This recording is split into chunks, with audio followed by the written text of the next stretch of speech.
أنزل هدى للناس وبينات من الهدى والفرقان.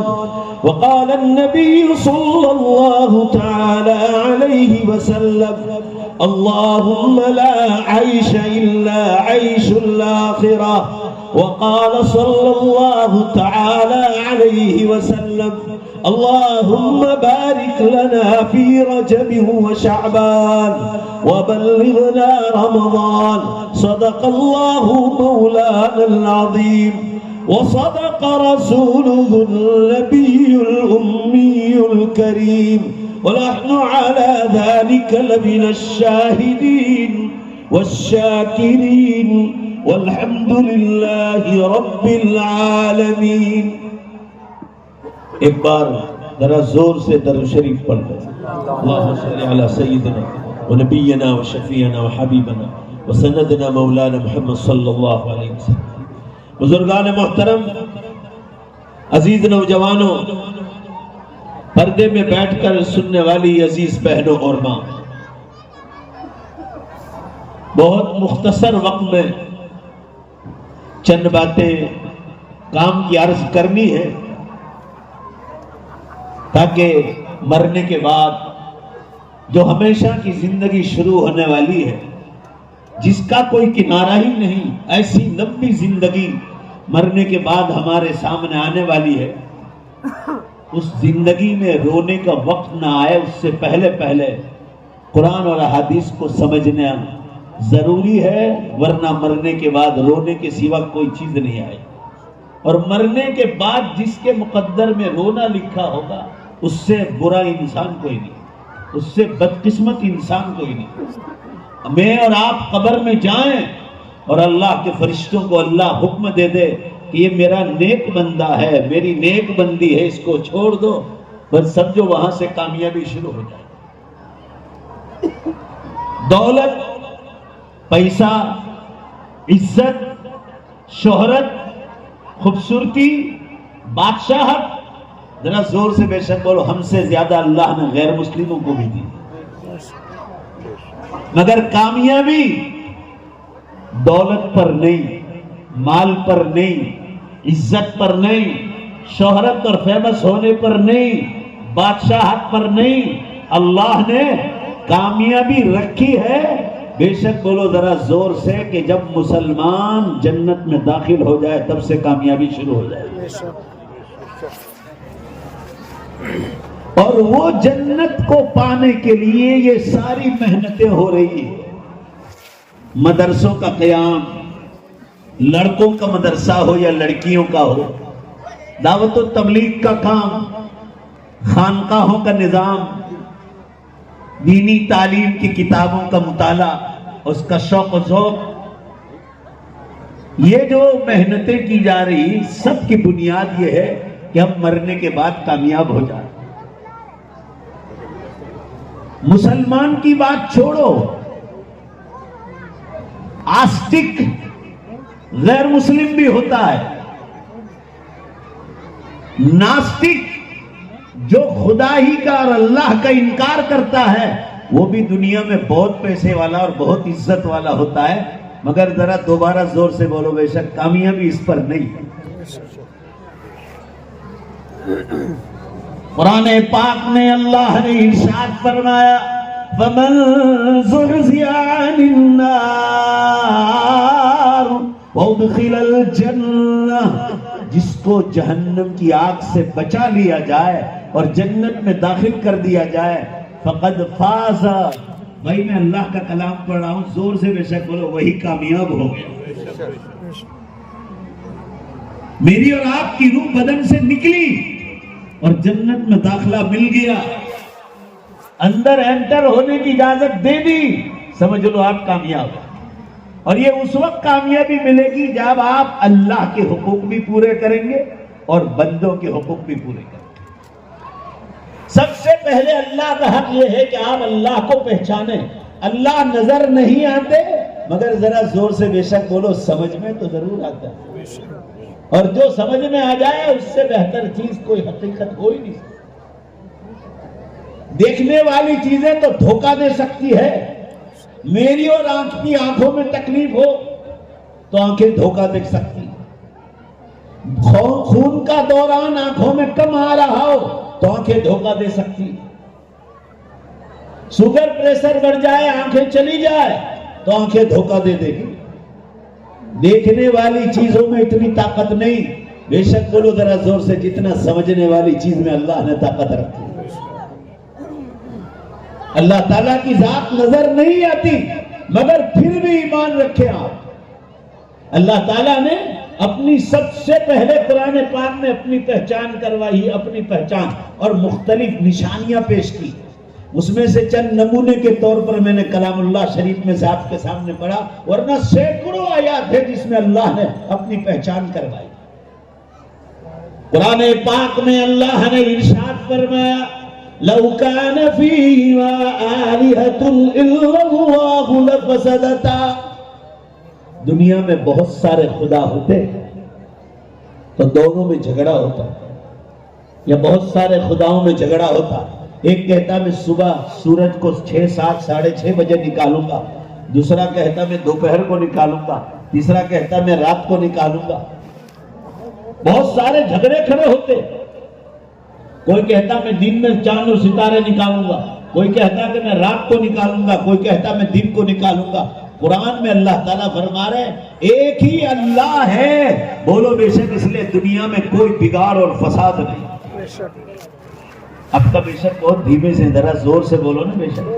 ہاں اب بات، ایک ہی اللہ کے ہاتھ میں پوری کائنات کی لگام، سورج ہو، چاند ہو، ستارے ہو، دریا ہو، پہاڑ ہو، آب و ہوا ہو، سب اللہ کے ہاتھ۔ بڑے بڑے سائنٹسٹ سردی آتی ہے نا تو کمبل، سویٹر اور جو ہے گرم مشینوں کی طرف بھاگتے ہیں۔ بڑے سے بڑا پہلوان بھاگتا، سردی گرمیوں میں ہم ایئر کنڈیشن اور پنکھوں کی طرف بھاگتے ہیں، بڑے سے بڑا پہلوان کیوں نہ ہو۔ سب مل کر زور سے بولو، سردی، گرمی اور برسات سب مل کر بولو، موسمیات کس کے ہاتھ میں؟ اللہ کے ہاتھ میں۔ اللہ کے ہاتھ میں، انسان کے ہاتھ میں کچھ نہیں۔ انسان تو ایک ذریعہ ہے اللہ کے۔ انسان کو اللہ نے یہ مشینریاں بنانے کی عقل دی، وہ اس لیے عقل دی تاکہ انسان، ذرا زور سے دوبارہ بے شک بولو، اپنے مالک کا شکر ادا کرے کہ اللہ تو نے کیسا دماغ دیا ہے کہ اس دماغ کے ذریعے سے میں نے کیسے کیسے مشین تیار۔ اللہ تعالیٰ قرآن میں جگہ جگہ اپنی پہچان کرا رہا ہے، اس میں سے میں نے چند آیات پیش کی۔ دوسری آیت شریفہ میں اللہ فرما رہے وَإِنَّ لَكُمْ فِي الْأَنْعَامِ لَعِبْرَةً، اے مسلمانوں، اے انسانوں، جانوروں میں بھی تمہارے لیے اللہ کی نشانیاں ہیں۔ وَإِنَّ لَكُمْ فِي الْأَنْعَامِ لَعِبْرَةً، دودھ، خاص کر دودھ دینے والے جانور، نُسْقِيكُم مِّمَّا فِي بُطُونِهَا، ہم اس کے پیٹ سے ایک شراب، ایک پینا، ایک ڈرنک نکالتے ہیں، ایک مشروب نکالتے ہیں۔ نُسْقِيكُم مِّمَّا فِي بُطُونِهَا، گائے کے پیٹ سے، بھینس کے پیٹ سے، اونٹنی کے پیٹ سے، بکری کے پیٹ سے۔ فرمایا ان حلال جانوروں کے پیٹ میں سے نسقیکم مما فی بطونہا من بین فرث ودم لبنا خالصا، میری طرف دھیان دو، اللہ فرما رہے میں نے اس کے پیٹ میں 3 نالیاں بنائی، ادھر ادھر میری طرف دھیان دو۔ یہ سائیڈ والی جو ہے اس میں سے خون پاس ہو رہا ہے جانور کے پورے بدن میں، اور ادھر والی جو لاسٹ میں ہے اس میں سے ناپاکی پاس تو ہو رہی ہے، ناپاکی، گائے، بھینس، بکری سب کے پیٹ میں سے، کہہ رہے ہیں خون بھی ناپاک اور اس ٹوائلٹ جو بن رہی اس کے پیٹ میں وہ بھی ناپاک، من بین فرث ودم، اللہ فرما رہے دونوں ناپاک، اور اس کے بیچ میں سے ایک تیسری نالی نکالی ہے، دونوں ناپاک نالیوں کے بیچ میں سے من بین فرث ودم لبنا خالصا، ان دونوں ناپاک نالیوں کے بیچ میں سے بے شک بولو ذرا زور سے، تمہارے لیے صاف ستھرا دودھ نکالا ہے. سب مل کر بولو یہ کس نے نکالا؟ اللہ فرمانا یہ چاہتے ہیں کہ دونوں ناپاکیوں میں سے دودھ میں کبھی کوئی تمہیں ذرہ برابر بھی کوئی شک و شبہ ہے کہ ناپاکی یا خون میں سے کوئی چیز دودھ میں شامل ہوئی ہو؟ اب ذرا زور سے دوبارہ بولو، یہ بنانے والا اور دودھ صاف ستھرا نکالنے والا کون ہے؟ اللہ. اللہ کو پہچانو مسلمانوں. اللہ فرما رہے دودھ پیتے ہو، اس میں بھی تمہارے لیے اللہ کی نشانی ہے. ان دونوں ناپاک نالیوں کے بیچ میں سے کون ہے جو تمہارے لیے صاف ستھرا دودھ نکال کے دیتا ہے؟ من بین فرث ودم لبنا خالصا سائغا للشاربین. ارے مسلمانوں، پینے سے کیا کیا فائدے اتنی تفصیل سے علماء نے لکھا ہے. میں صرف دو بات کہتا ہوں آپ کو کہ آپ کو پیاس لگی ہو، پیاس بھی بجھا دے، اور گھر میں کھانا نہ ہو، اگر ایک کپ یا ایک گلاس دودھ پی لے آپ، ذرا بے شک بولو زور سے، تو اللہ آپ کی بھوک کو بھی مٹا دے. اتنا پاور اس میں انرجی رکھی ہے اللہ. بہرحال میں یہ عرض کرنا چاہ رہا ہوں آپ حضرات کے سامنے، یہ ہے اللہ کی پہچان. دوسری آیت میں نے پڑھی آپ کے سامنے، اللہ فرما رہے وَأَوْحَىٰ رَبُّكَ إِلَى النَّحْلِ أَنِ اتَّخِذِي مِنَ الْجِبَالِ بُيُوتًا وَمِنَ الشَّجَرِ وَمِمَّا يَعْرِشُونَ. فرمایا مدھو مکھی کو دیکھو، مدھو مکھی کو، شہد کی مکھی کو دیکھو. ہم نے شہد کی مکھی کو اشارہ کیا، رہنمائی کی، راستہ بتلایا کہ تم اپنا مکان پہاڑوں پہ بناؤ، درختوں پہ بناؤ. ارے انسان جہاں رہتا ہے وہاں بناؤ. جب وہ اپنا چھتا اور مکان بنا لیتی ہے سوراخ والا، آپ نے دیکھا ہوگا، اس میں سے شہد نکلتا، کیا کاریگری ہے.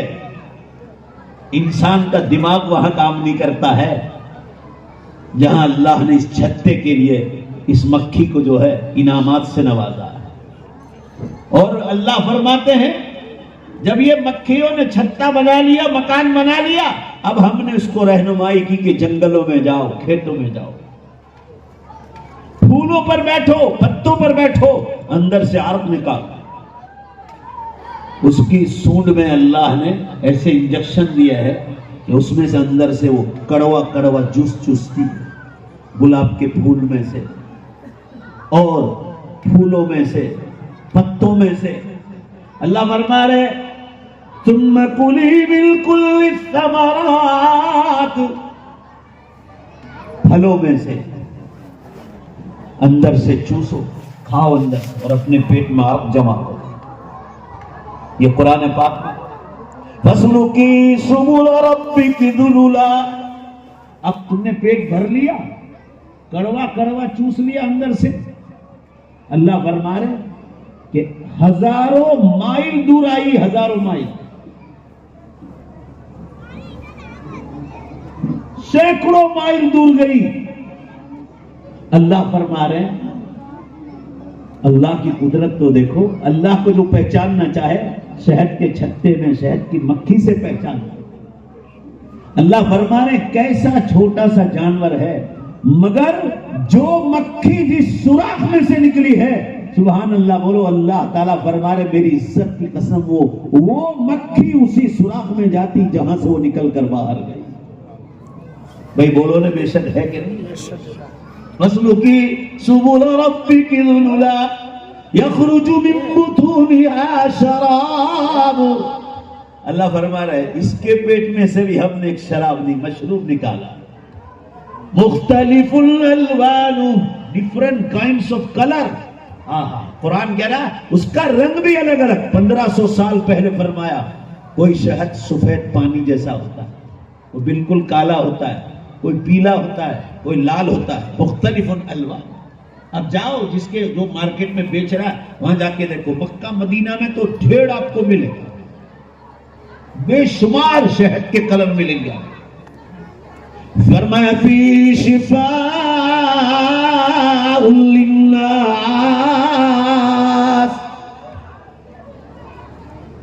ذرا اور زور سے بے شک بولو اللہ فرمائے اللہ نے تمہاری بیماریوں میں اس میں شفا رکھی ہے. مگر آج کا مسلمان کا ایمان کمزور ہے. جو لوگ روزانہ شہد کھاتے ہیں نا ان کی تندرستی دیکھو، اور جو روز انڈے کھاتے ہیں نا ان کی بیماریاں دیکھو.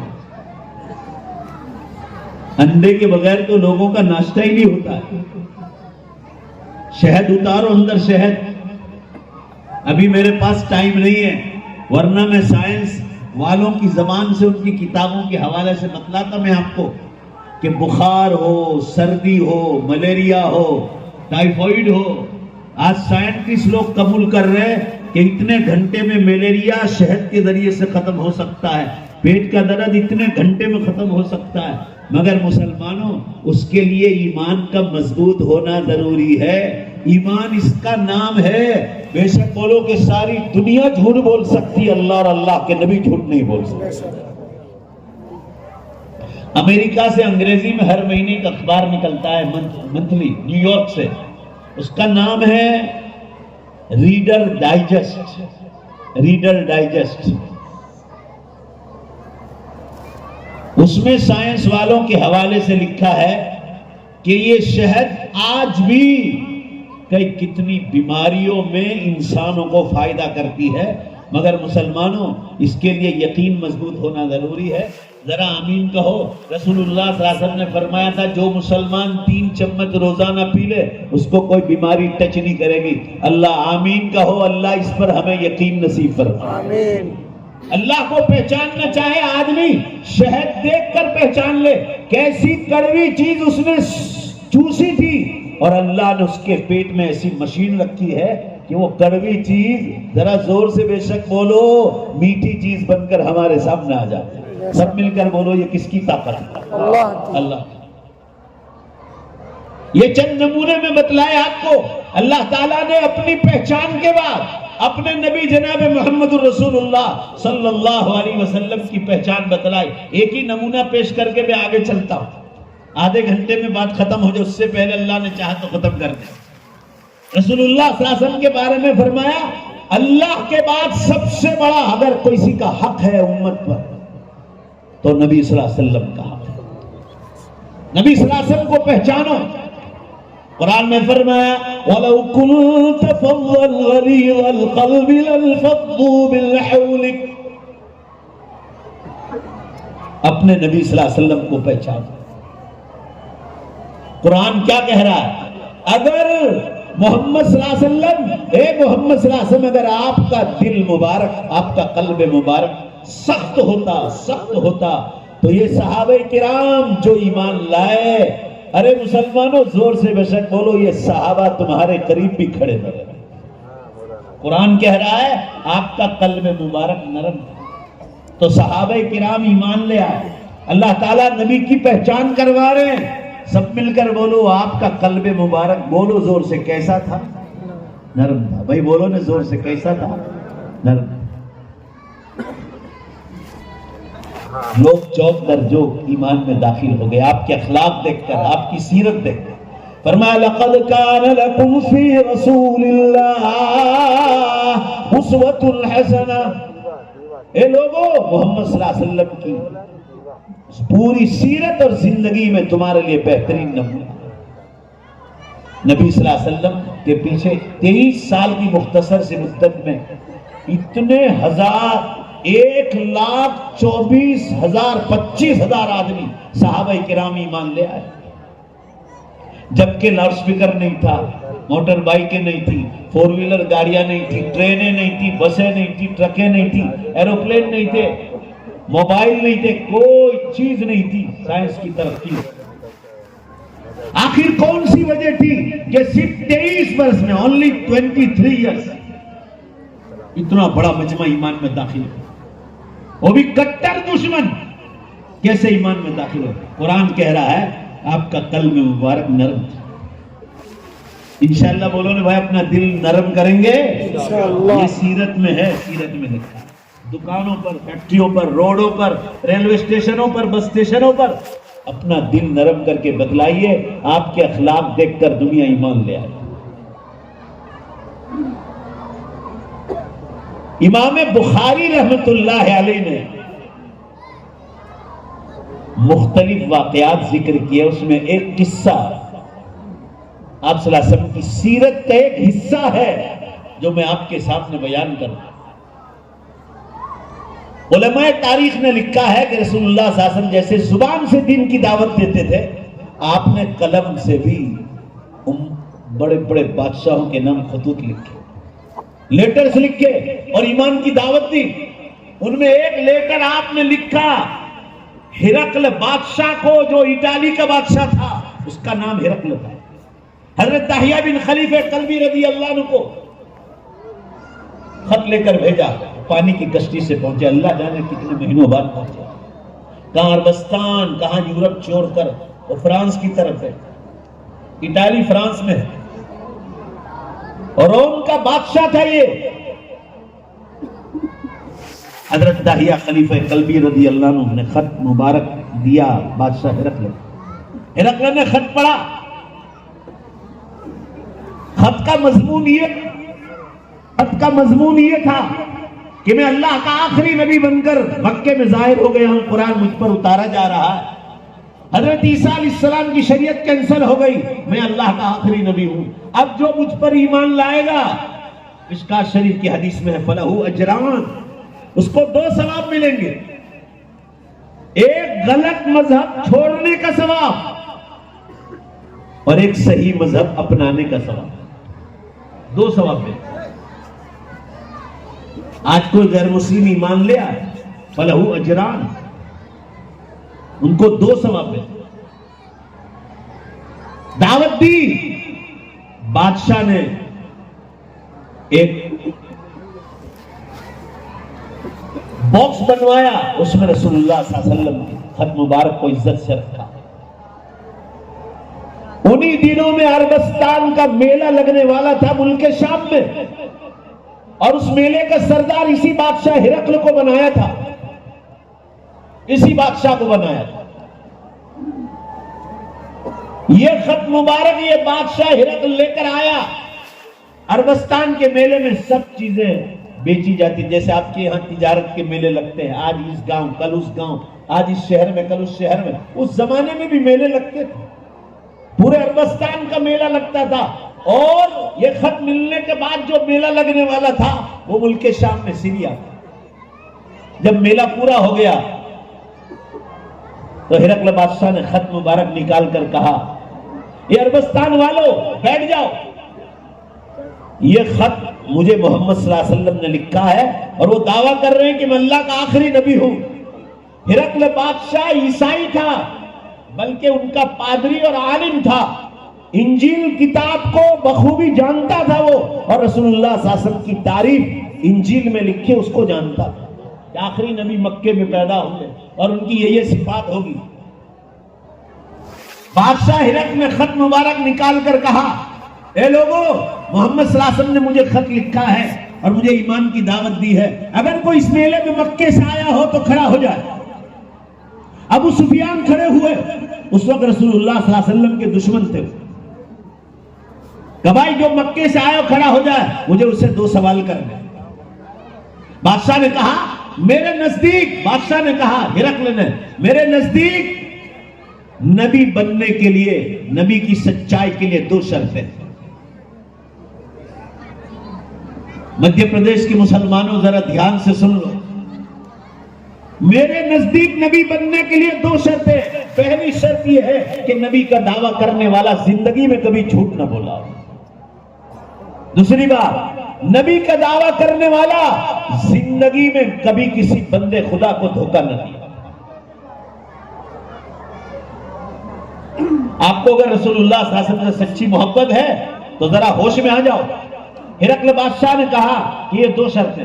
ابو سفیان نے کہا میں مکے سے آیا ہوں، حضور صلی اللہ علیہ وسلم کے دشمن ہے۔ کہا ابو سفیان مکے سے آیا؟ کہا جی ہاں۔ محمد صلی اللہ علیہ وسلم کو جانتے ہو؟ کہا اچھی طرح جانتا ہوں، میری ان کی رشتہ داری ہے، مگر میری اور ان کی بنتی نہیں، میرے ان کے درمیان کوئی لگاؤ نہیں۔ وہ جس بات کی طرف دعوت دیتے ہیں، میں لات اور عزا کی پوجا کرتا ہوں، میں ان کی بات کو نہیں مانتا۔ ابو سفیان نے کہا تم بات مانو یا نہ مانو، تاریخ میں لکھا ہے، بادشاہ نے کہا تم بات مانو یا نہ مانو، مجھے صرف آپ سے 2 سوال کرنے ہیں. محمد صلی اللہ علیہ وسلم کو دیکھا ہے تو مجھے بتلا دو. اگر محمد صلی اللہ تعالی علیہ وسلم نے زندگی میں آپ نے ان کو مکے میں دیکھا, کبھی جھوٹ بولا ہو, ایسا کوئی قصہ جو سنا دو. یا محمد صلی اللہ علیہ وسلم نے کبھی کسی بندے خدا کو دھوکہ دیا ہو, ایسا کوئی قصہ سنا دو. ایم پی والوں, ابو سفیان دشمن ہے حضور صلی اللہ علیہ وسلم. وہ کہہ رہے ہیں, پورا میلہ سن رہا ہے عربستان کا, وہ کہہ رہے ہیں اے ہرقل بادشاہ, آپ کی داہنی سائڈ پر جو لوگ بیٹھے ہیں یہ میرے مکے کے قریش خاندان کے سردار ہیں. اگر میں جھوٹ بولوں گا تو یہ میری قوم کے سردار لوگ میری زبان کاٹ لیں گے. ایم پی والوں سبحان اللہ زور سے بولو, میری بات پوری ہونے کے بعد بولنا.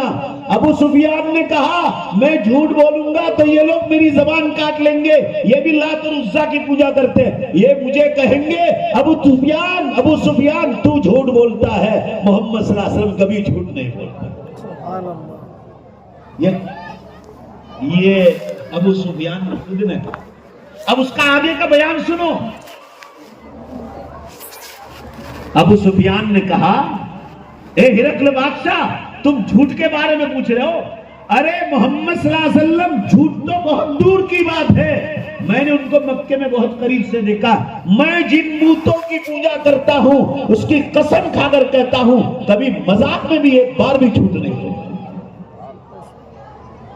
اور آپ دھوکے کے بارے میں پوچھ رہے ہو کہ انہوں نے کسی کو دھوکہ دیا ہو, تو اے ہرقل بادشاہ سن لو, میں جن مورتیوں کی پوجا, جن بتوں کی پوجا کرتا ہوں اس کی قسم کھا کر کہتا ہوں کہ آج تک کسی بندے خدا کو محمد صلی اللہ علیہ وسلم نے دھوکہ کیا, دھوکے میں مذاق میں بھی دھوکہ نہیں.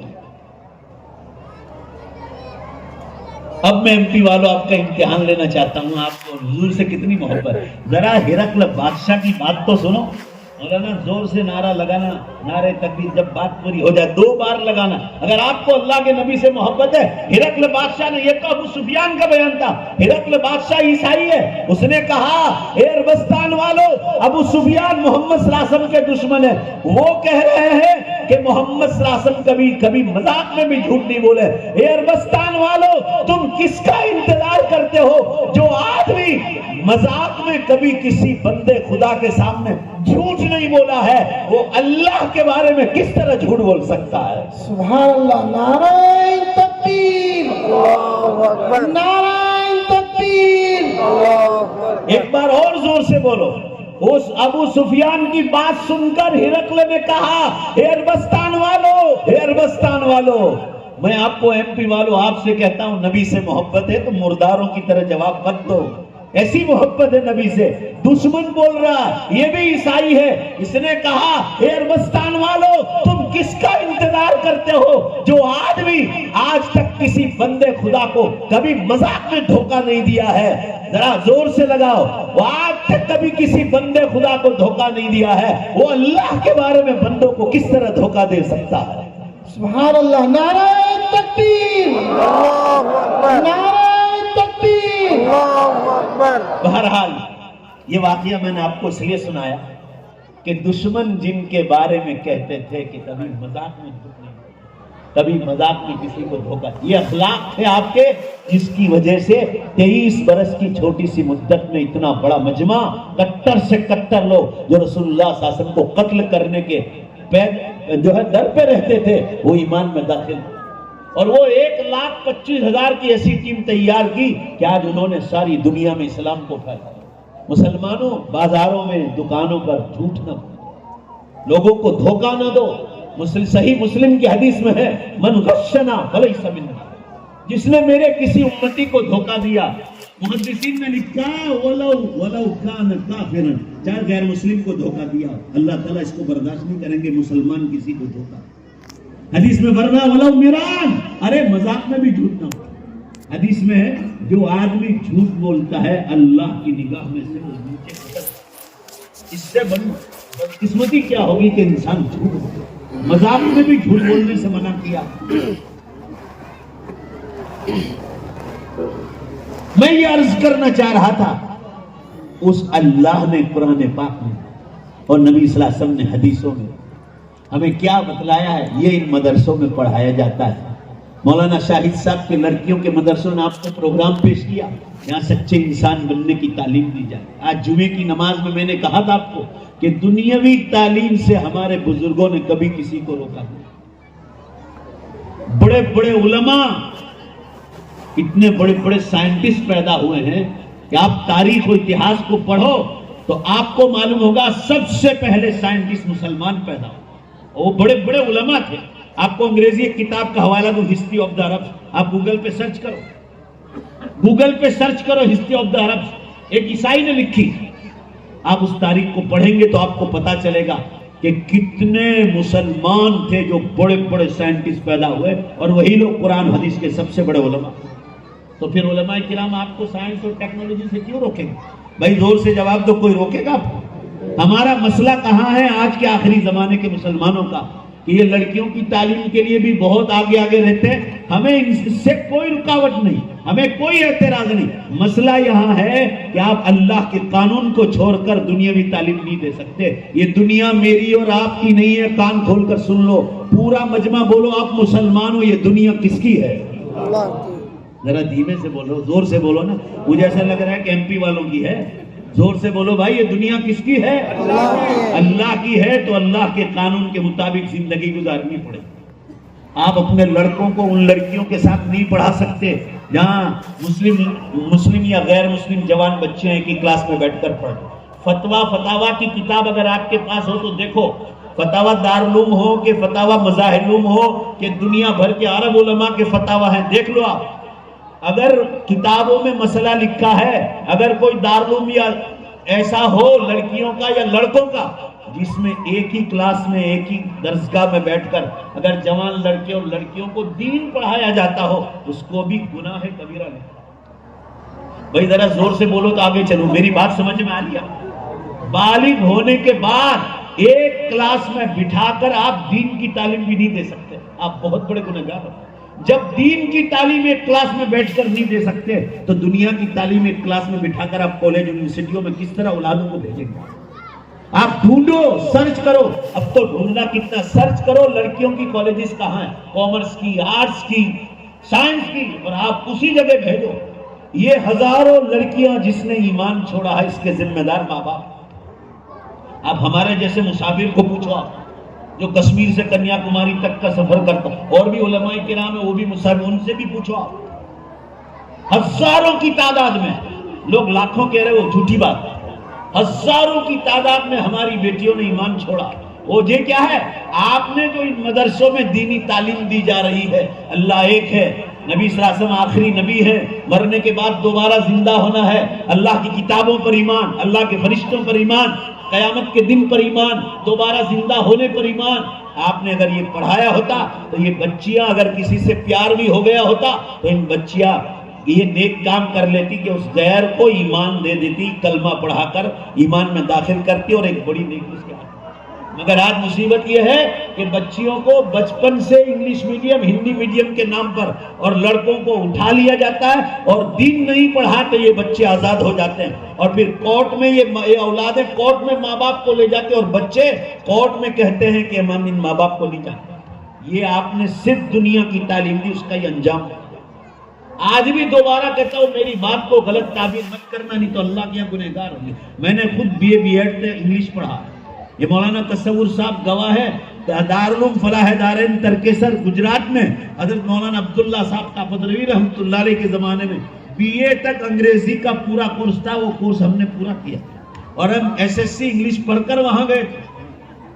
مگر ہماری زندگیوں میں جو انقلاب آیا ہے اور امت کو جو انقلاب دیا ہے, بے شک زور سے بولو وہ اللہ کے دین کی تعلیم سے ہوا.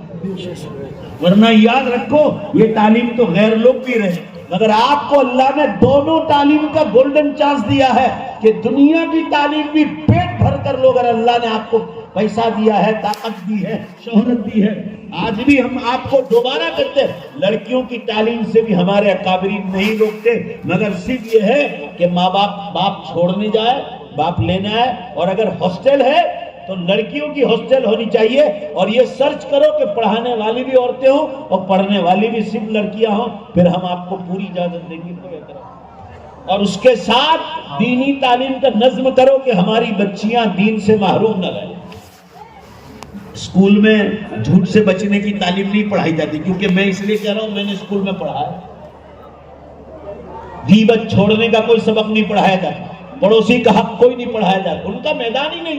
ماں باپ کیا چیز ہے وہ نہیں بتلائیں گے آپ کو. بڑوں کا احترام, چھوٹوں پر شفقت وہ نہیں بتلائیں گے آپ کو. پیشاب استنجا کرنے کا طریقہ وہ نہیں بتلائیں گے. وہ تو صرف یہ جانتے ہیں وہ خود کھڑے کھڑے پیشاب کرتے ہیں. یہ انگلینڈ سے اوپر جاؤ آپ تو نارتھ امریکہ ہے, کینیڈا. ایک دن ہمارے گاؤں والے کو ایسا شوق ہوا, وہاں کینیڈا میں رہتے ہیں, انہوں نے کہا کہ ہم آپ کو پارلیمنٹ دکھانا چاہتے ہیں. میں نے کہا کیا بات کر رہے پارلیمنٹ؟ ارے کہا آپ کو اندر لے جاؤں. میں نے کہا ہمارے انڈیا کے پارلیمنٹ میں تو کئی بل تک آپ جا ہی نہیں سکتے, اندر کا تو سوال ہی نہیں پیدا ہوتا. چلو آپ, میں نے کہا اب ہوئی ہے تو چلو لے چلو. مسلمانوں وہ وقت ایسا تھا کہ ہم گئے تو پارلیمنٹ چھوٹنے کا وقت ہوا تھا, ریسیس ہوتی ہے کھانے پینے کی. میں نے دیکھا بڑے بڑے ممبر آف پارلیمنٹ باہر جیسے نکلے ٹوائلٹ کی طرف گئے, کھڑے کھڑے سب پیشاب کر رہے. اس وقت میں نے اللہ کا شکر ادا کیا, اے اللہ تو نے مجھے اگر دینی تعلیم نہ دی ہوتی, ذرا زور سے بے شک بولو, تو ہمارا سب کا یہی انجام ہوتا. آپ سمجھو ہم آپ کو کیا بتلانا چاہ رہے ہیں. حیض اور نفاس کے مسائل اسکول کالج والے نہیں بتلائیں گے, یہ مدرسے والے بتلائیں گے. سسرال والوں کا حق یہ مدرسے والے بتلائیں گے. جانوروں کا حق یہ مدرسے والے بتلائیں گے. آپ غیر مسلم آپ کی حکومت میں رہتے ہو تو اس کے حقوق بھی آپ کو شریعت اسلام بتلائے گی, یہ مدرسے والے بتلائیں گے. آپ سطر مرد کا کتنا ہے, عورت کا کیسا ہے, مرد کا کفن کتنا ہے, عورت کا کفن کتنا ہے, یہ کالج یونیورسٹی والے نہیں بتلائیں گے, یہ مدرسے والے بتلائیں گے. انسان بننے کی یہ فیکٹریاں ہے, قدر کرو اللہ کے بندو. دنیا کے ساتھ جو دین نہیں ہوگا, مرنے کے بعد جو پکڑ کرے گا وہ ایسی مار پڑے گی. میں نہیں کہہ رہا ہوں, قرآن میں جگہ جگہ بتلایا گیا ہے. میں آپ کو اللہ سے اس لیے ڈرا رہا ہوں, اس سے پہلے کہ مار کھانے کا وقت آئے دنیاوی تعلیم ضرور دو. میں منع نہیں کر رہا ہوں, مگر بولو زور سے, بے شک دینی تعلیم زور سے بولو ضروری چیز ہے, نہیں تو آنے والا سماج آپ کے ہاتھ سے نکل جائے. آپ کبھی آپ جو ہے آؤ ایم پی کے, آپ کے کتنے مدرسوں کے سفیر ہمارے یہاں آتے ہیں, آپ پوچھو. ہم نے ان مدرسوں میں اسکول کا مشورہ میں نے دیا.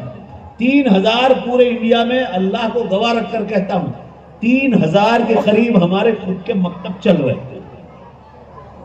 اور میرا نظام بہت صاف ستھرا ہے. میں 365 دن بیان میں ہوتا ہوں, بیان میں اعلان کرتا ہوں. ایک ہی وقت میں گجرات میں یا فورن میں چندہ کرا دیتا ہوں, اور وہ سفیرہ وہاں کے مدرسے کا ذمہ دار آ جاتا ہے, وہ لے جاتا ہے, ان کی سب جگہ پہچان کروا دیتا ہوں, نام لکھ دیتا ہوں, ان سے ملو, ان سے ملو, ان سے ملو, اور آپ خود بھی محنت کرو. ان مدرسوں میں اسکولیں نہیں تھی. بہار میں, بنگال میں, کرناٹکا میں اور بہت سے غریب علاقے ہیں آپ کے ایم پی جیسے, جن میں ان مدرسوں کے ساتھ میں نے اسکول داخل کر. مجھے بڑی خوشی ہوئی حضرت مولانا شاہد صاحب کے یہاں ان بچیوں کو دین کے ساتھ دنیا بھی پڑھائی جائے. یہ دشمن نہیں ہے دنیاوی تعلیم. دنیا میں رہنا ہے تو دنیا کی جانکاری بھی رکھنا کوئی گناہ کی بات نہیں, اچھی بات ہے. مگر مسئلہ کہاں ہے آج کے مسلمانوں کا؟ ایجوکیشن کے نام پر ہم اللہ کے دین کو چھوڑ رہے ہیں. قرآن پاک میں ہے اللہ تعالیٰ اس دنیا کا مالک ہے. آپ جگہ جگہ جاؤ, میں ایجوکیشن کی میٹنگوں میں جاتا ہوں. ایجوکیشن کی میٹنگوں میں ہمارے مرحوم احمد بھائی پٹیل تھے, اور مجھے بڑی بڑی یونیورسٹیوں کے پروگرامز میں مجھے بلاتے تھے. میں آپ کو کہہ رہا ہوں, سچ کہہ رہا ہوں, اللہ کو گواہ رکھ کے کہہ رہا ہوں, ان یونیورسٹیوں جو بڑی بڑی یونیورسٹیاں ہیں, ان کے پروگرامز میں جانا ہوا, اور میں نے ڈنکے کی چوٹ لوگوں سے کہا کہ آپ کو دنیاوی تعلیم سے کوئی نہیں روکتا ہے, دینی تعلیم ساتھ رکھو گے تو آپ کی اولادیں, ذرا زور سے بے شک بولو, فرشتے بن جائیں. آج ہم لوگ صرف دنیاوی تعلیم دیتے ہیں. قرآن پاک میں لکھا ہے یہ بات جو کہہ رہا تھا, ان تنصروا اللہ ینصر. ان یونیورسٹیوں کے پروگرام میں جانا ہوتا ہے تو جتنے پروفیسر حضرات آ رہے ہیں سب جگہ ایک ہی رونا روتے ہیں کہ ہماری قوم ایجوکیشن میں پیچھے ہے, ہماری قوم ایجوکیشن میں پیچھے. اس کا کارن ڈھونڈو, اس کی وجہ ڈھونڈو، اس کی وجہ قرآن میں لکھی ہے، ان تنصروا اللہ ینصرکم، اگر تم اللہ کے دین کی مدد کرو گے بے شک بولو اللہ تمہیں ہر میدان میں کامیاب کرے گا، قرآن میں۔ تو بھائی بولو ایجوکیشن جو انسانوں کو دیا ہے، بولو بے شک اللہ نے دیا ہے کہ نہیں دیا؟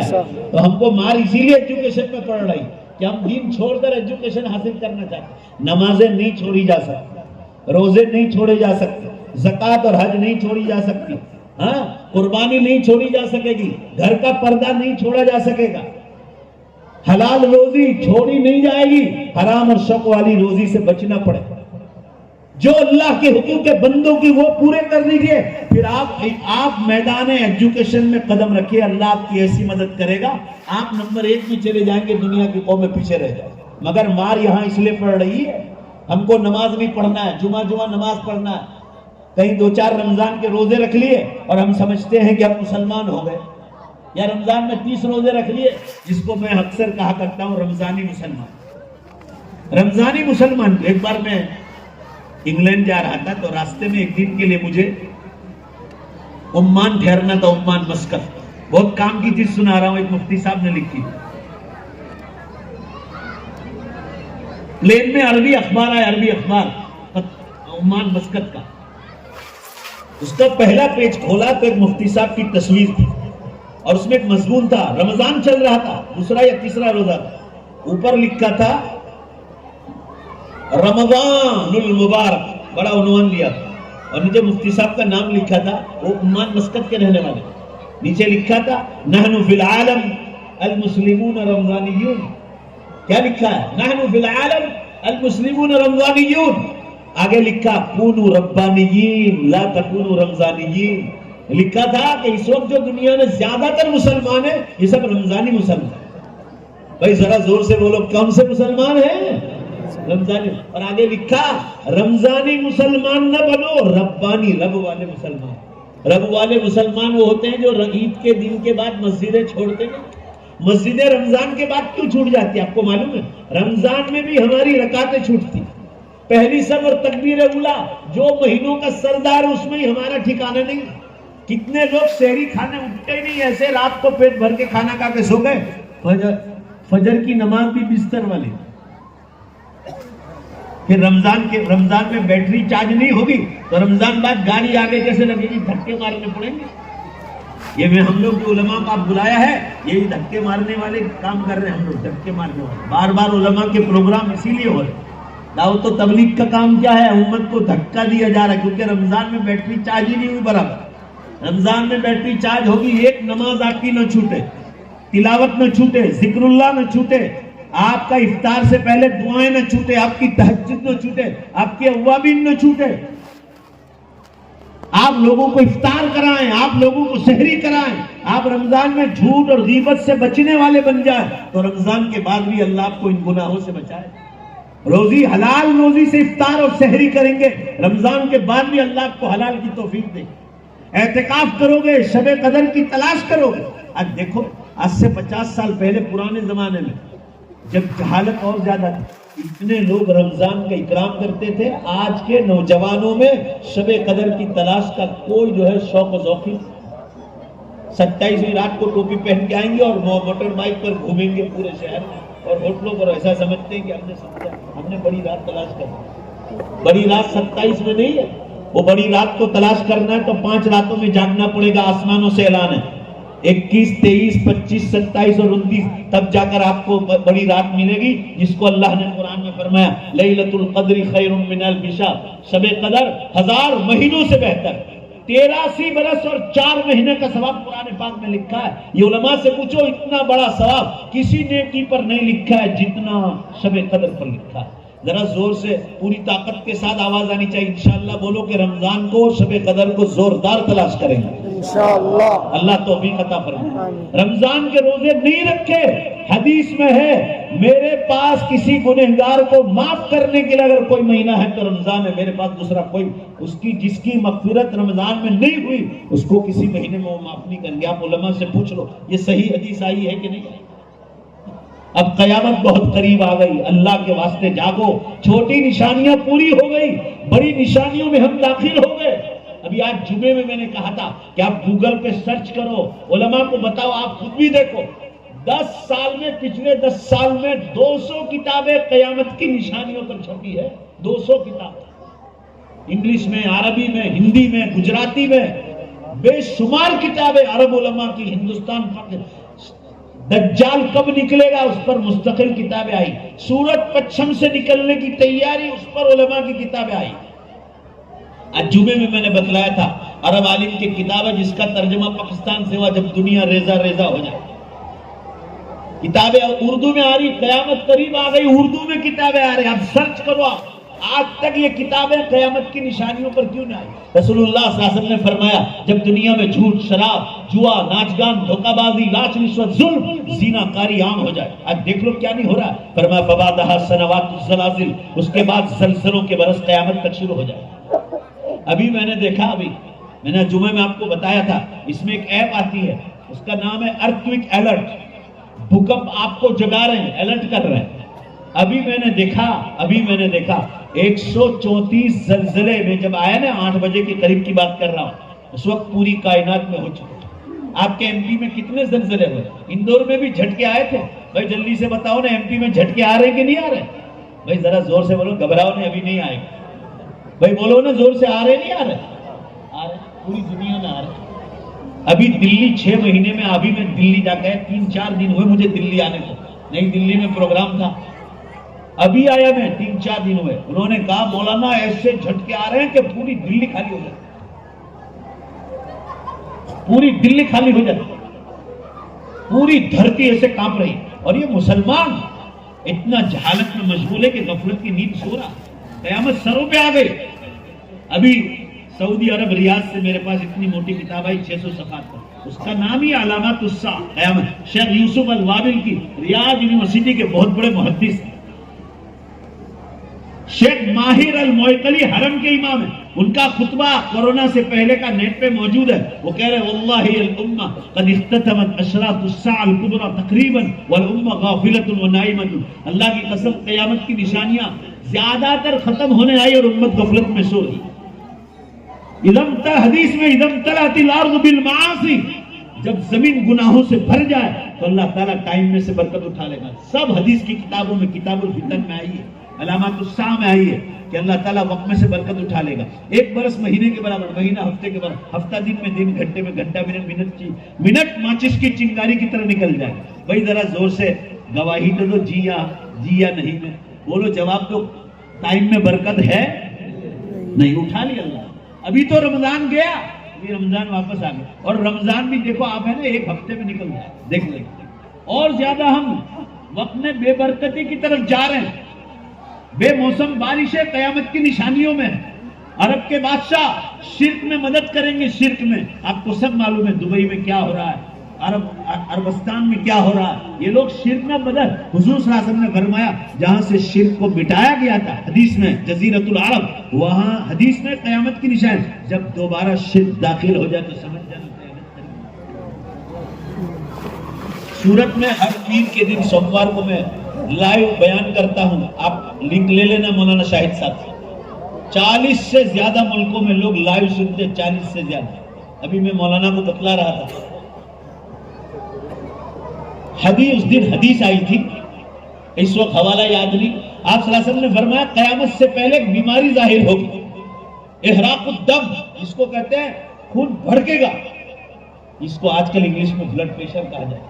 آپ صلی اللہ علیہ وسلم کی حدیث کے الفاظ، یہ حدیث کے الفاظ کہ فرمایا یہ بیماری انسان کو قبر میں اتارتا ہے، ایک بلڈ پریشر کا جھٹکا آتا ہے، برین ہیمریج، اور سیدھا انسان قبر میں چلا جاتا ہے۔ میں اپنے گجرات کی بات کر رہا ہوں، سورت شہر کی، ابھی 1 مہینے میں 50 نوجوان بلڈ پریشر کی انتقال کر، نوجوان، سمجھو بات کو، بے شمار چھوٹی نشانیاں سب پوری ہو گئی، بڑی نشانیوں میں ہم داخل ہو، اتنا بڑا دھواں نکلا 2010 میں یورپ میں، اتنا بڑا 10 دن تک دھواں نکلا، آج تک دنیا کی تاریخ میں کبھی ایسا دھواں نہیں نکلا ہے۔ یہ علماء عرب کہہ رہے ہیں کہ بڑی نشانیاں شروع ہو گئی اور امت غفلت۔ سورہ دخان 25ویں پارے میں آیت نمبر 10 میں فَارْتَقِبْ يَوْمَ تَأْتِي السَّمَاءُ بِدُخَانٍ مُبِينٍ، قیامت سے پہلے دھواں نکلے گا اور یکش الناس لوگوں کو اپنی پکڑ میں لے لے گا. اسی پکڑ میں آیا, دنیا بھر کی ٹرانسپورٹیشن بند ہو گئی تھی, ساری دنیا کے ایئرپورٹ بند ہو گئے تھے. ایک ایک ہوائی جہاز کمپنی جو ہزاروں کی تعداد میں, ایک ایک کمپنی ہزاروں کی تعداد میں ہے, وہ ساری کمپنیاں فیل ہو گئی. ان کو روزانہ 200 ملین ڈالر کا نقصان تھا. آپ اندازہ لگا 200 ملین, 1 ملین یعنی 10 لاکھ, اتنا ایئر کمپنیوں کو نقصان ہوا, اتنا بڑا دھواں نکلا اور یہ مسلمان غفلت میں سو رہا. ہمارے گھر پر فرشتے نہیں آئیں گے, دروازے پر لکھیں گے نہیں کہ ایک نشانی ہو گئی, دوسری ہو گئی, تیسری ہو گئی, چوتھی ہو گئی. علماء کے پاس بیٹھنا پڑے گا, سرچ کرنا پڑے گا. آپ کو نظر نہیں آتا وقت میں سے برکت اٹھا لی گئی؟ کیا آپ کو نظر نہیں آتا جب بڑے بڑے زلزلے ہو رہے؟ بھائی زور سے جواب دو, ترکی میں ہوا کہ نہیں ہوا؟ 1,10,000. میں ابھی ترکی سے آیا, 4 مہینے 5 مہینے ہوئے. ارے آپ ابھی بھی حالت دیکھ نہیں سکتے. اللہ کی پناہ, اس قدر بری طرح مارا. کیوں زنا کاری وہاں بہت ہو رہی, پردہ بہت کم ہے. اس کے بعد موروکو میں آیا, 10,000 آدمی مارے گئے. چین میں آیا, یہاں 200 آدمی مارے گئے. یہ نیپال میں آیا, 150 مارے گئے. ابھی زلزلہ ہوا تھا 15, 20, 25 دن پہلے جاپان میں, 240 کے قریب آدمی مر گئے. پوری دھرتی کا, اور لوگ غفلت میں سو رہے. 200 زلزلے ہو رہے روز, پوری کائنات جھٹکے آ رہے.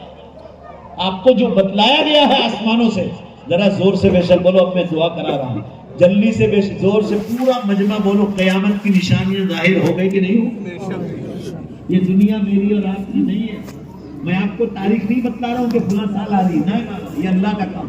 ہم تو صرف نشانیاں بتلا رہے ہیں, امت کو جگا رہے ہیں, سونے والوں کو جگا رہے ہیں. بڑی نشانیوں میں ہم داخل ہو گئے. اللہ کے واسطے جاگو اور اپنی آخرت کی تیاری کرو. یہ دنیا تو فانی ہے. یہ دنیا والے قبرستان میں, باغ میں جا کے دیکھ لو, اندور میں جا کے دیکھ لو, دنیا کے قبرستانوں میں یہ دنیا ہائے ہائے کرتے تھے, یہ میرا, یہ میرا, میرا میرا کرتے کرتے قبروں میں چلے. یہی انجام میرا اور آپ کا. ذرا زور سے ویسے بولو, ہو نہیں والا. آمین کہہ دو. اللہ ہم سب کو, پوری امت کو ایمان پر موت عطا. اللہ کے واسطے جاگو, آخرت کی تیاری کرو, ان مدرسوں کی مدد کرو. یہ زمین لی حضرت مولانا شاہد صاحب نے, اب یہاں عمارت بنانی. قرآن پر پیسہ خرچہ کرو گے نا, تو جو مالک ہے قرآن کا, کیا اس کی جہاں دینی درسگاہوں پر جہاں سبق پڑھایا جاتا ہو, اللہ آپ کی مدد نہیں کرے گا؟ بھائی بولو نا, کرے گا کہ نہیں کرے گا؟ ابھی تو میں نے آیت پر ان تنصروا اللہ ینصرکم, ایک ایک درسگاہ بنا دو, ایک ایک کمرہ بنا دو, پورا دارالعلوم کھڑا ہو جائے گا, مسجد کھڑی ہو جائے گی. ایم پی والوں کو بھی جس کو دیا اللہ نے بہت دیا ہے, بس دل بڑا رکھو. اللہ کے نبی نے فرمایا, جتنا انفق تنفق علیہ, ارے تم اللہ کے راستے میں خرچ کرو گے, اللہ تمہارے لیے اسباب پیدا کرے. بے شمار دولت دے گا, مگر خرچ کرنے کا دل چاہیے. اللہ تعالیٰ ہمیں ان اداروں پر خرچ کرنے کی توفیق عطا فرمائے. میں سمجھتا ہوں بہت ساری کام کی باتیں جو کہنی تھی وہ میں نے کہہ دی ہے, بہت ساری باقی تھی, کبھی اللہ نے موقع دیا تو آئیں گے. بس اسی پر میں بات کو ختم کرتا ہوں. رات بہت جو ہے گزر گئی ہے, پھر انشاءاللہ کبھی موقع ملا تو دین کی بات کریں گے. مگر میری نصیحت یاد رکھنا, سب مل کر زور سے ایک بار کہہ دو, دنیاوی تعلیم کے ساتھ ساتھ زور سے بول دو, کون سی تعلیم ضروری ہے؟ دین کی تعلیم.